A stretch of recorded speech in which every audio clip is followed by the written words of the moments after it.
ನಮಸ್ಕಾರ ವೀಕ್ಷಕರೇ, ಮುಂಜಾನೆಯ ಶುಭಕಾಮನೆಯೊಂದಿಗೆ ನಿಮ್ಮ ನೆಚ್ಚಿನ ಅಚ್ಚುಮೆಚ್ಚಿನ ಸ್ತ್ರೀಯ ಲೈಟ್ ಇಮಿಟೇಷನ್ ಜ್ಯುವೆಲರಿ ಅರ್ಪಿಸುವ ಬೃಹತ್ ಬ್ರಹ್ಮಾಂಡ ಕಾರ್ಯಕ್ರಮಕ್ಕೆ ಪ್ರೀತಿಯ ಆತ್ಮೀಯ ಸ್ವಾಗತ ಅಂತ ಇದ್ದೀನಿ. ಎಂದಿನಂತೆ ನಾನು ನಿಮ್ಮ ದಿವ್ಯಾಲೂರ್. ಹುಚ್ಚುನಾಯಿ ಅಪರಿಚಿತರನ್ನ ಕಚ್ಚಿದ್ರೆ ಕೆಟ್ಟ ಮನುಷ್ಯನೆಂಬ ಪ್ರಾಣಿ ಪರಿಚಿತರನ್ನೇ ಕಚ್ತಾನಂತೆ. ಹಾಗಾಗಿ ಅಂತಹವರಿಂದ ದೂರ ಇರಬೇಕು ಅಂತ ಹೇಳ್ತಾ ಬನ್ನಿ ಗುರೂಜಿ ಅವರನ್ನ ಕಾರ್ಯಕ್ರಮಕ್ಕೆ ಸ್ವಾಗತಿಸಬಿಡೋಣ. ಶ್ರೀಯುತರು ಶ್ರೀ ಸಂಪೂರ್ಣ ಸನಾತನ ಧರ್ಮ ಸಂರಕ್ಷಣಾ ಸಮಿತಿಯ ಸಂಸ್ಥಾಪಕರು ಹಾಗೂ ಶ್ರೀ ಸಂಪೂರ್ಣ ವರಮಹಾಲಕ್ಷ್ಮಿ ಮಹಾಸಂಸ್ಥಾನದ ವ್ಯವಸ್ಥಾಪಕ ನಿರ್ದೇಶಕರು, ನಮ್ಮೆಲ್ಲರ ಪ್ರೀತಿಯ ನೆಚ್ಚಿನ ಗುರುಗಳು ಶ್ರೀ ನರೇಂದ್ರ ಬಾಬು ಶರ್ಮಾ ಗುರೂಜಿಯವರು. ನಮಸ್ತೆ ಗುರುಜಿ. ಗುರುಜಿ, ಇವತ್ತು ಮಂಗಳವಾರ ಯಾವ ವಿಶೇಷ ಮಾಹಿತಿಯನ್ನ ನೀಡ್ತಾ ಇದ್ದೀರಾ ನಮ್ಮೆಲ್ಲರಿಗಾಗಿ? ಎಲ್ಲ ವೀಕ್ಷಕ ಬಾಂಧವರಿಗೆ ಪರಿಪೂರ್ಣವಾದ ಸ್ವಾಗತ ನಮ್ಮ ನಿಮ್ಮೆಲ್ಲರ ಬ್ರಹ್ಮಾಂಡ ಲೋಕಕ್ಕೆ. ಪ್ರತಿದಿನ ಜೀವನದಲ್ಲಿ ಏನಾದರೂ ಒಂದು ಕಾರ್ಯಕ್ರಮ ಮಾಡೋಣ ಅಂತ ಒಬ್ಬರಲ್ಲ ಒಬ್ಬರದ್ದು ವಿಚಾರಗಳು ಇದ್ದೇ ಇರುತ್ತೆ. ನಿಮಗೂ ಅಷ್ಟೇ 4 ವರ್ಷದಿಂದ ಭಗವಂತನ ಕೃಪಾ ಕಟಾಕ್ಷದಲ್ಲಿ ಎಂಥ ಕಾರ್ಯಕ್ರಮ ಅಂದರೆ ನೋಡ್ತಾನೇ ಕೂತಿದ್ದೀರಾ ಅಂತ ಯಾವ ಕಾಲಕ್ಕೂ ಬೇಜಾರಾಗಿಲ್ವಾ ಅಂತ ಒಂದು ಮನೋಭಾವನೆ ನಮಗೆ ಯಾವತ್ತಾದರೂ ಅನಿಸುತ್ತೆ. ಅದೇ ರೀತಿ ನೀವುಗಳು ಇಂಥ ಒಂದು ಬಾಂಧವ್ಯನ ಹೊತ್ಕೊಂಡಿದ್ದೀವಿ ಅಂದರೆ ಯಾವ ಕಾಲಕ್ಕೂ ನಮ್ಮ ನಿಮ್ಮ ಋಣಾನುಬಂಧ ಎಲ್ಲಿವರೆಗೂ ಇತ್ತೋ ಇಷ್ಟು ವರ್ಷದ ಕಾಲಕ್ಕೆ ಈಗ ಪರಿವರ್ತನೆ ಆಯಿತು. ಅದೇ ರೀತಿಯಾಗಿ ಎಲ್ಲಿವರೆಗೂ ಇರುತ್ತೋ ಅಲ್ಲಿವರೆಗೂ ಈ ಒಂದು ಬಾಂಧವ್ಯ ಇರಬಹುದು. ಆದರೆ ಬಾಂಧವ್ಯ ನಾಳೆ ದಿವಸ ಸಂಸ್ಥೆಗೆ ನಾವು ಹೋದ ಮೇಲೂ ನಮ್ಮ ಬಾಂಧವ್ಯ ಇರುತ್ತೆ ಅಂತ ಇಟ್ಕೊಳ್ಳೋಣ. ಯಾಕೆಂದರೆ ಜೀವನದಲ್ಲಿ ಎಲ್ಲವೂ ಎಲ್ಲ ಕಾರ್ಯದಲ್ಲೂ ಎಲ್ಲ ಸಮಯದಲ್ಲೂ ಎಲ್ಲ ಕ್ಷಣದಲ್ಲೂ ಎಲ್ಲ ಸ್ಥಳದಲ್ಲೂ ಇರೋಕ್ಕಾಗೋದಿಲ್ಲ. ನಾವೇನು ದೇವರೇ?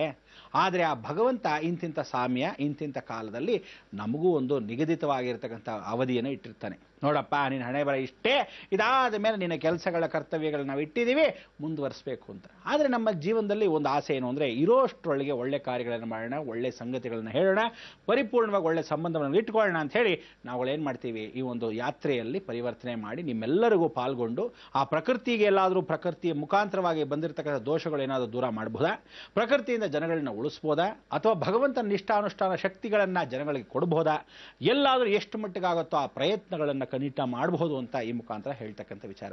ಅದಕ್ಕೆ ಇಂಥ ಒಂದು ದಿವಸ ಮಂಗಳಕರವಾಗಿರ್ತಕ್ಕಂಥ ದಿನ. ಕುಜನು ಅಂದರೆ ಭೂಮಿ, ವಸುಂಧರ, ಆ ಭೂಮಿಯಲ್ಲಿರ್ತಕ್ಕಂಥ ದೋಷಗಳು ಎಂಥದ್ದೋ ಇರುತ್ತೆ. ಮಂಗಳಕರವಾಗಿರ್ತಕ್ಕಂಥ ಮಂಗಳಾದೇವಿ, ಆ ಮಂಗಳಾದೇವಿ ಭೂಮಿಯಲ್ಲಿ ಸಮುದ್ರ ನಿವಾಸದಲ್ಲೇ ವಾಸವಾಗಿರ್ತಾಳೆ ಅಂತ ಹೇಳಿ ಸಾಕ್ಷಿ ರೂಪಕ್ಕೆ ಇವತ್ತಿನ ದಿವಸ ನೀವು ಮಂಗಳೂರಲ್ಲಿ ನೋಡ್ಬೋದು ಮಂಗಳಾದೇವಿಯ ದೇವಸ್ಥಾನ ಇದೆ. ಅಂದರೆ ಅವಳು ಹೇಳ್ತಾಳಂತೆ, ಇಡೀ ಜಗತ್ತಿನ ಸಂರಕ್ಷಣೆ ಮಾಡತಕ್ಕಂಥನೋ ಅಂಗಾರಕನೋ ಅವನು ಕೂತಿದ್ದಾಗ ಅವನ ಲಾಲನೆ ಪೋಷಣೆ ಪಾಲನೆ ಅಂತೆಲ್ಲನೂ ನಾನು ಮಾಡ್ತಾ ಇದ್ದೀನಿ. ನಾನು ಕೂತ್ಕೊಂಡು ನಡೆಸ್ತಾ ಇದ್ದಕ್ಕಂಥ ಪ್ರತಿಯೊಂದೂ ಜಗತ್ತಲ್ಲಿ ವ್ಯಾಪಿತವಾಗಿರಬೇಕು, ಸರ್ವದಾ ನಿತ್ಯ ಕಲ್ಯಾಣ, ಈ ಒಂದು ಪ್ರಕೃತಿಗೆ ನಾನೇ ವಸುಂಧರ ಅಂತ ಅವಳ ಹೆಸರನ್ನು ಸಾರ್ಕೊಂತಾಳೆ. ಆಗ ಅವಳನ್ನ ಹಾಡಿ ಹೊಗಳಿ, ಜಗನ್ಮಾತೆ, ಈ ಪ್ರಕೃತಿ ನೀನೇ ಸೃಷ್ಟಿ ಮಾಡಿದ್ದು, ನಿನ್ನ ಮುಖಾಂತರವೇ ಬ್ರಹ್ಮ ವಿಷ್ಣು ಮಹೇಶ್ವರಾದಿಗಳು ಬಂದಿದ್ದಾರೆ, ಎಲ್ಲ ದೇವಾನುದೇವತೆಗಳು ಬಂದಿದ್ದಾರೆ, ಎಲ್ಲ ದೇವತೆಗಳ ಜೊತೆಗೆ ನಾವು ಬಂದಿದ್ದೀವಿ ಮನುಷ್ಯರಾಗಿ. ಇಂಥ ಒಂದು ಮನುಷ್ಯ ಜಾತಿಯಲ್ಲಿ ಹುಟ್ಟಿದಾಗ ನಮಗೆ ಎಷ್ಟು ಮಟ್ಟಿಗೆ ನೀನು ಒಂದು ದಾರಿಯನ್ನು ತೋರಿಸ್ತೀಯಾ, ಎಲ್ಲಿವರೆಗೂ ಕೈ ಹಿಡಿತೀಯಾ, ಯಾವ ಕಾಲಕ್ಕೂ ಹಳ್ಳಕ್ಕೆ ಬಿದ್ದು ಹೋಗ್ತೀವ, ಬದುಕ್ತೀವ, ಆದರೆ ಬದುಕಿ ಉಳಿತೀವ ಅಥವಾ ಉಳಿವಲ್ಲೇ ಬದುಕನ್ನು ಕಾಣ್ಕೊಂತೀವ ಅಂತ ಗೊತ್ತಿರಲ್ಲ. ಅದಕ್ಕೆ ಜೀವನ ಇಡೀ ನಾವೆಲ್ಲ ಸಾಗಿಸ್ತಕ್ಕಂಥದ್ದು ಏನು ಅಂದರೆ ಮಾಯಾಲೋಕ. ಆ ಮಾಯಾಲೋಕ ಅಂದರೆ ಇದೀವಿ ಇವತ್ತು, ನಾಳೆ ಇಲ್ಲ ಅನ್ನೋದು ಖಚಿತ. ಆದರೂ ಸಹ ಯಾವತ್ತಿಲ್ಲ, ಹೇಗಿಲ್ಲ, ಯಾವಾಗಿಲ್ಲ ಅನ್ನೋದು ಗೊತ್ತಾಗೋದೇ ಇಲ್ಲ. ಅದಕ್ಕೋಸ್ಕರ ಈ ಎಲ್ಲ ಸಾರಿಗೆ ಪರಿಪೂರ್ಣವಾಗಿರ್ತಕ್ಕಂಥ ಈ ಒಂದು ಜೀವನದಲ್ಲಿ ನಡ್ಕೊಂಡು ಹೋಗ್ತಕ್ಕಂಥ ಹಾದಿಯಲ್ಲಿ ಪ್ರತಿಯೊಬ್ಬನಿಗೂ ಯಾವುದಾದ್ರು ಒಂದು ದಾರಿಯನ್ನು ತೋರಿಸ್ತಾನೆ ಅಂದರೆ ಭಗವಂತ ಬಿಟ್ಟರೆ ಯಾವ ಕಾರಣಕ್ಕೂ ಯಾರೂ ದಾರಿ ತೋರಿಸೋಕ್ಕೆ ಸಾಧ್ಯವಿಲ್ಲ. ಪ್ರತಿಯೊಬ್ಬರು ಮನುಷ್ಯರಾಗಿರ್ತಕ್ಕಂಥ ನಾವುಗಳು ಒಂದಲ್ಲ ಒಂದು ದಾರಿಯನ್ನು ಹಿಡಿಯಲೇಬೇಕು, ಒಂದಲ್ಲ ಒಂದು ಟ್ರೈನ್ ಹತ್ತಲೇಬೇಕು, ಕೊನೆಗೆ ಒಂದಲ್ಲ ಒಂದು ಮೋಕ್ಷಕ್ಕೆ ಹೊರಲೇಬೇಕು. ಬಂದವನು ಹೋಗೋಕ್ಕೆ ಸಿದ್ಧಾಂತ, ಆದರೆ ಹೋಗೋದ್ರೊಳಗೆ ಈ ಕೈಯಿಂದ ಆ ಕೈಗೆ ಮಾಡಿರ್ತಕ್ಕಂಥ ಧರ್ಮ ಎಷ್ಟು, ಇಲ್ಲಿ ಮಾಡಿರ್ತಕ್ಕಂಥ ಪ್ರಯತ್ನ ಎಷ್ಟು ಮಟ್ಟಿಗೆ ಸಾರ್ಥಕ ಪಡಿಸ್ಕೊಂಡ ನಿನ್ನ ಜೀವನ ಅಂತ ಭಗವಂತ ಕೇಳೋ ಪ್ರಶ್ನೆಗೆ ನಾಳೆ ಉತ್ತರ ನೀಡಬೇಕು ನಾವೆಲ್ಲರೂ ಸೇರಿ. ಅದಕ್ಕೋಸ್ಕರ ಅಂಥ ಉತ್ತರವನ್ನು ನೀಡೋಕ್ಕೆ ನೀವು ಇವತ್ತು ದಿವಸ ಕೈಲಾಸ ಯಾತ್ರೆಯನ್ನು ಪರಿಪೂರ್ಣವಾಗಿ ಮಾಡ್ಕೊಂಡ್ಬಂದಿರತಕ್ಕಂಥ ಅವಕಾಶವನ್ನು ಶ್ರೀಲಂಕೆಗೆ ಪ್ರಯಾಣ ಮಾಡ್ತಕ್ಕಂಥ ನಾವುಗಳು ಪ್ರತಿದಿನ ಜೀವನ ಜಗತ್ತಲ್ಲಿ ಎಲ್ಲರೂ ಹೊರಡ್ತಾ ಇದ್ದೀವಿ. ರಾವಣ ಇತಿ ಲಂಕಾ ಅಂಥೇಳಿ ಆ ಲಂಕೆಗೆ ಲಾಂಛನವನ್ನು ಹಾಕಿದ್ದೀವಿ. ಲಂಕೆ ವಿಚಾರಕ್ಕೆ ಬಂದಾಗ ಮಂಗಳವಾರವಾಗಿರತಕ್ಕಂಥ ಈ ದಿನ ಎಷ್ಟೋ ಮಂಗಳಕರವಾಗಿರ್ತಕ್ಕಂಥ ಕೆಲಸಗಳು ಶ್ರೀಲಂಕಾದಲ್ಲಿ ನಡೆದಿದೆ. ಅಂದರೆ ಅಂದು ಶ್ರೀಲಂಕಾಲಿ ಪರಿಪೂರ್ಣತೆ ಅಂತಕ್ಕಂಥದ್ದು ಒಂದು ಜೀವನ.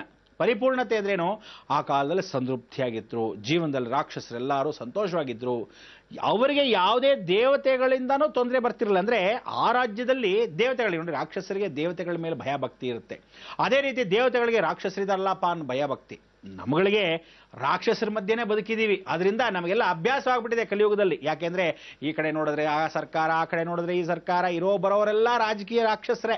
ಅದಕ್ಕೋಸ್ಕರ ಇಂಥ ರಾಕ್ಷಸರ ಮಧ್ಯದಲ್ಲಿ ನಾವು ಬದುಕಬೇಕು ಅಂದರೆ ಕನ್ಯಾಕುಮಾರಿಯಿಂದ ಕಾಶ್ಮೀರದವರೆಗೂ ಇರತಕ್ಕಂಥ ನಮ್ಮ ಜೀವನ ಅವ್ರಿವ್ರು ಹೆಂಗಾದರೂ ಹೋಗಲಿ ಅಂದ್ರೂ ನಮ್ಮ ಜೀವನ ನಾವು ಬದುಕೊಳ್ಳೇಬೇಕು. ಅದಕ್ಕೆ ಭಗವಂತನ ನಿಷ್ಠಾನುಷ್ಠಾನ ಎಲ್ಲೋ ಪ್ರಯತ್ನದಲ್ಲಿ ನಾವು ಇರಲೇಬೇಕು ಅಂತ ನಡೆಸ್ಕೊಂಡು ಹೋಗ್ತಾ ಇದ್ದೀವಿ. ಅದಕ್ಕೆ ಈ ಜೀವನ ಗೊಂದಲದಲ್ಲಿ ಅಷ್ಟೆಲ್ಲ ಇದ್ರೂ ಸಹ ಮಧ್ಯದಲ್ಲಿ ಬೇಕಾಗಿರೋದು ಒಂದು ಸ್ವಲ್ಪ ಕಿಂಚಿತ್ ಶಾಂತಿ. ಆ ಶಾಂತಿ ವಾತಾವರಣನ ರಾವಣನ ಹುಡುಕ್ತಾನಂತೆ. ಹೇಗೆ ಹುಡುಕ್ತಾನೆ ಅಂದರೆ, ಒಂದು ಸಲ ಹೋಗಿ ಪರಮಾತ್ಮ ಪರಮೇಶ್ವರ ನಾನು ನಿನಗೆ ತಪಸ್ಸನ್ನು ಮಾಡ್ತೀನಿ ಅಂತ ಪ್ರಾರ್ಥನೆ ಮಾಡ್ತಾನೆ. ಹೇಗೆ ತಪಸ್ಸು ಮಾಡ್ತೀನಿ ಅಂದರೆ, ಇಡೀ ಜೀವನ ಜಗತ್ತಲ್ಲಿ ಯಾರೂ ಮಾಡದೇ ಇರತಕ್ಕಂಥ ತಪಸ್ಸು, ಯಾರೂ ಮಾಡದೇ ಇರತಕ್ಕಂಥ ಸಂಧ್ಯಾವಂದನೆ. ಅವನಿಗೇನು ಅಂದರೆ ಸಾಯಂಕಾಲದಲ್ಲಿ ಅವನು ಸಂಧ್ಯಾವಂದನೆ ಮಾಡಲೇಬೇಕು. ತ್ರಿಕಾಲ ಸಂಧ್ಯಾವಂದನೆ ಅವನು ಮಾಡ್ತಾನೇ ಇದ್ದ.